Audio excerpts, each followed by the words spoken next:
ವೀಕ್ಷಕರೇ, ಸಂಪೂರ್ಣ ನ್ಯೂಸ್ಗೆ ಸ್ವಾಗತ. ನಾನು ತ್ರಿಷಾ ರಮೇಶ್. ಇವತ್ತು ನಮ್ಮ ಜೊತೆಗೆ ಒಂದು ಸಿನಿಮಾ ತಂಡ ಇದೆ.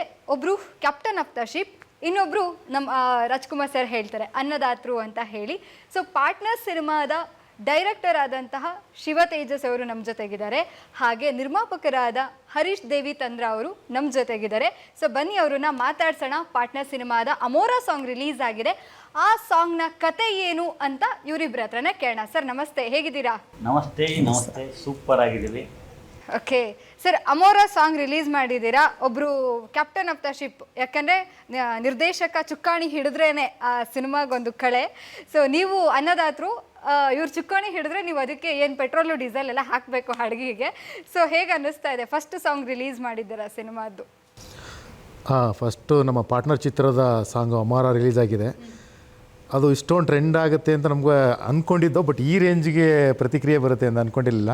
ಎಲ್ಲಿ ನೋಡಿದ್ರು ಅಮೋರಾ ನಾವು ರೋಡಲ್ಲಿ ಹೋಗ್ತಾ ಇರಲಿ, ಯಾವುದೇ ಇನ್ಸ್ಟಾ ಪ್ರತಿಯೊಂದರಲ್ಲೂ ಇಷ್ಟೊಂದು ವೈರಲ್ ಆಗ್ತಾ ಇರೋದು ನೋಡಿ ತುಂಬ ಖುಷಿ ಆಗ್ತಾಯಿದೆ. ಕನ್ನಡದ ಒಂದು ಸಾಂಗು ಇಷ್ಟೆಲ್ಲ ಈಗ ಬೇರೆ ಬೇರೆ ಕಡೆ ದೇಶದಲ್ಲಿ ನಮ್ಮ ಫ್ರೆಂಡ್ಸ್ಗಳವ್ರಲ್ಲ US ಅಲ್ಲೆಲ್ಲ ಫೋನ್ ಮಾಡಿ ಅಲ್ಲಿಂದೆಲ್ಲ ಫೋನ್ ಮಾಡ್ತಾ ಇರೋದು ನೋಡಿದ್ರೆ ತುಂಬ ಖುಷಿ ಅನಿಸುತ್ತೆ. ಸಾಂಗ್ ಹಂಗಿದೆ, ಯೂನಿಕ್ ಆಗಿದೆ, ಎಲ್ಲರಿಗೂ ಇಷ್ಟ ಆಗುತ್ತೆ, ಎಲ್ಲರಿಗೂ ಕುಣಿಸುತ್ತೆ. ನಾನು ಒಂದು ವಿಷಯ ಹೇಳಬೇಕು, ನಾವು ಶೂಟಿಂಗ್ ಮಾಡ್ತಾ ಇದ್ವಿ, ಆಗಲೇ ಎಲ್ಲರೂ ಸೆಟ್ ಬಾಯಿಂದ ಹಿಡಿದು ಲೈಟ್ ಮನ್ ಎಲ್ಲರೂ ಅಲ್ಲಿ ನಿಂತಿದ್ದು ಲೈಟ್ ಇಟ್ಕೊಂಡಿದ್ರೆ ಅಲ್ಲಿ ಡ್ಯಾನ್ಸ್ ಮಾಡ್ತಾಯಿದ್ರು ನಾವು ಶೂಟ್ ಮಾಡುವಾಗ. ಆಮೇಲೆ ನಾವು ಪಾಂಡಿಚೇರಿಗೆ ಶೂಟ್ ಮಾಡಿದ್ವಿ, ಅಲ್ಲೂ ಅಷ್ಟೇ, ಅಲ್ಲಿ ಟೂರಿಸ್ಟ್ ಎಲ್ಲ ಬರ್ತಾಯಿದ್ರು, ಅವರು ಡ್ಯಾನ್ಸ್ ಮಾಡ್ತಾಯಿದ್ರು. ಅಲ್ಲಿಗೆ ಅದು ಜನರ ನಾಡಿಗೆ ಸಿಕ್ಕಿದೆ, ಅದು ಇಷ್ಟ ಆಗಿದೆ ಅಂತ ಅಲ್ಲೇ ನಮಗೆ ಖುಷಿ ಆಯಿತು. ಇವಾಗ ರಿಲೀಸ್ ಆದಮೇಲಂತೂ ಮಿಲಿಯನ್ ಗಟ್ಟಲೆ ರೀಲ್ಸು ವ್ಯೂಸು ಎಲ್ಲ ಫ್ರೆಂಡ್ಸ್ಗಳು ಫೋನ್ ಮಾಡ್ತಾಯಿದ್ದಾರೆ, ಇಲ್ಲ ಒಳ್ಳೆ ಸಾಂಗ್ ಮಾಡಿದೆ. ರೀಸೆಂಟಾಗಿ ಯಾವುದು ಬಂದಿರಲಿಲ್ಲ ನಿಮ್ಗೆ ಈ ಥರ ಕಲರ್ಫುಲ್ಲಾಗಿ ಸಾಂಗ್ ಬಂದಿರಲಿಲ್ಲ. ನಿಜವಾಗ್ಲೂ ಒಂದು ಖುಷಿ ವಿಷಯ. ಸಿನಿಮಾಟೋಗ್ರಫಿ ಮೇಯ್ನ್ಲಿ ಮ್ಯಾಟ್ರ್ ಆಗೋದೆ. ಸೊ ಆ ಒಂದು ಸಾಂಗ್ ತುಂಬ ಚೆನ್ನಾಗಿ ಕಾಣಿಸೋದಿದೆ. ಯಾಕಂದರೆ ಕಮೆಂಟ್ಸಲ್ಲೂ ಕೂಡ ಅದೇ ಇದೆ, ಸಿನಿಮಾಟೋಗ್ರಫಿ ಚೆನ್ನಾಗಿದೆ, ಕೊರಿಯೋಗ್ರಫಿ ಚೆನ್ನಾಗಿದೆ. ಸೊ ನಿಮ್ಗೆ ಏನು ಅನ್ನಿಸ್ತಾ ಇದೆ ಸರ್, ಈ ಸಾಂಗ್ ಔಟ್ ಆದಮೇಲೆ ಮಿಲಿಯನ್ಸ್ ವ್ಯೂಸ್ ತಗೊಂಡಿದೆ? ಇದು ಎಲ್ಲರೂ ನೋಡಿ, ಎಲ್ಲ ವಿಭಾಗದಲ್ಲೂ ಗೆದ್ದಿದ್ದೀವಿ ಅಂದರೆ ನಮ್ಮ ಸಾಂಗ್ ಗೆದ್ದಿದೆ ಅಂತ ನಾನು ಎಲ್ಲರಿಗೂ ಥ್ಯಾಂಕ್ಸ್ ಹೇಳ್ತೀನಿ. ಯಾಕೆಂದರೆ ಜನಕ್ಕೆ ಇಷ್ಟ ಆಗದೆ ಯಾರೂ ಮಾತಾಡಲ್ಲ, ಸುಮ್ಮನೆ ಕಾಮೆಂಟ್ಸ್ ಆಗಲ್ಲ, ಎಲ್ಲವೂ ಚೆನ್ನಾಗಿದೆ. ಸಿನಿಮಾಟೋಗ್ರಾಫರ್ ಸುಜ್ಞಾನ್ ಅವರು ಅವ್ರ ಕೆಲಸನ ಅಚ್ಚುಕಟ್ಟಾಗಿ ಮಾಡಿದ್ದಾರೆ. ಲಕ್ಷ್ಮೀ ಕೃಷ್ಣ ಡಿಸೈನ್ ಮಾಡಿದ್ದಾರೆ, ಮುದ್ದಾಗಿ ಆ ಪೇರ್ ಕಾಣ್ತಾ ಇರೋದಕ್ಕೆ ಅವ್ರ ಎಫರ್ಟ್ ಚೆನ್ನಾಗಿದೆ. ಆಮೇಲೆ ಅಜಯ್ ಸಾರು ಬೃಂದ ಅವ್ರದ್ದು ಪೇರು ಚೆನ್ನಾಗಿದೆ. ನಾಗಾರ್ಜುನ ಶರ್ಮಾ ಒಳ್ಳೆ ಪದಗಳು ಕೊಟ್ಟರು.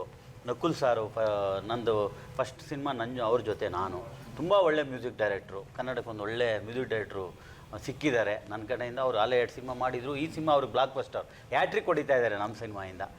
ಆ್ಯಕ್ಚುಲಿ ಸರ್, ಈ ಸಾಂಗ್ ಬರೋಕ್ಕಿಂತ ಮುಂಚೆ ಅಜಯ್ ಸರ್ ಅವರ ಹಿಂದಿನ ಎಲ್ಲ ಸಾಂಗ್ಸ್ಗಳನ್ನು ನೀವೊಂದು ಕೊಲ್ಯಾಜ್ ಮಾಡಿ ಒಂದು ಇನ್ವಿಟೇಷನ್ ಥರ ಮಾಡಿರ್ತೀರಿ. ಸೊ ಅದು ಯಾರ್ದು ಪ್ಲಾನು? ಪ್ರೊಡ್ಯೂಸರ್ದ, ಡೈರೆಕ್ಟರ್ದ, ಯಾರ್ದದು? ಇಲ್ಲ, ಎಲ್ಲರದು ಟೀಮ್ದು. ನಾವು ಅಜಯ್ ಸರ್ದು ನೋಡಿದ್ದೀರಾ, ಪ್ರತಿಯೊಂದು ಸಿನಿಮಾದಲ್ಲೂ ಲವ್ ಸಾಂಗ್ ಎಲ್ಲ ಸಾಂಗ್ಸ್ ಇಟ್ಟಿದೆ.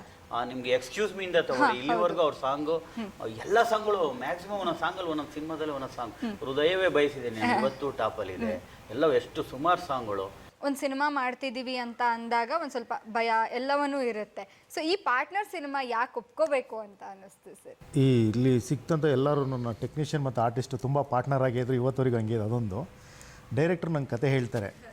ಈಗ ಯಾರಿಗೇ ಆಗಲಿ ಏನಾರು ಒಂದು ಪ್ರಾಜೆಕ್ಟ್ ಮಾಡಬೇಕಾಗಲಿ ಪ್ರತಿಯೊಬ್ಬರು ಗೋಲ್ ಗುರಿ ಅನ್ನೋದೆಲ್ಲ ಇರುತ್ತಲ್ವ. ನಂದು ಒಂದು ಡ್ರೀಮ್ ಇತ್ತು, ಮಹದಾಸೆ. ಏನಂತ ಹೇಳಿದ್ರೆ ಇಡೀ ಫ್ಯಾಮಿಲಿ ಯಾವುದೇ ಮುಜುಗರ ಇಲ್ಲದ ಒಂದು ಚಿತ್ರ ನೋಡಬೇಕು ಅಂತ.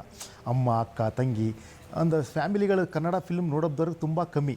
ಯಾಕೆ ಅಂತ ನಾನು ಆ್ಯಕ್ಚುಲಿ ಇದ್ರ ಬಗ್ಗೆ ಸುಮ್ಮನೆ ಸರ್ಚ್ ಮಾಡ್ತಾ ಹೋದಾಗ ಅವ್ರಿಗೆ ಮುಜುಗರ ಇರೋದು, ಇನ್ನೇನೋ ಒಂದು ಇರೋದು, ಆ ಥರದ್ದೆಲ್ಲ ಸನ್ನಿವೇಶಗಳು ನೋಡೋಕ್ಕಾಗ್ತಾಯಿಲ್ಲ. ಮುಂಚೆ ಅಣ್ಣವ್ರ ಸಿನಿಮಾದಲ್ಲಿ ಹಂಗಿತ್ತು, ಅಪ್ಪು ಸರ್ ಫಿಲ್ಮಲ್ಲಿ ಹಿಂಗಿದ್ದು ಹೇಳ್ತಾಯಿದ್ರು.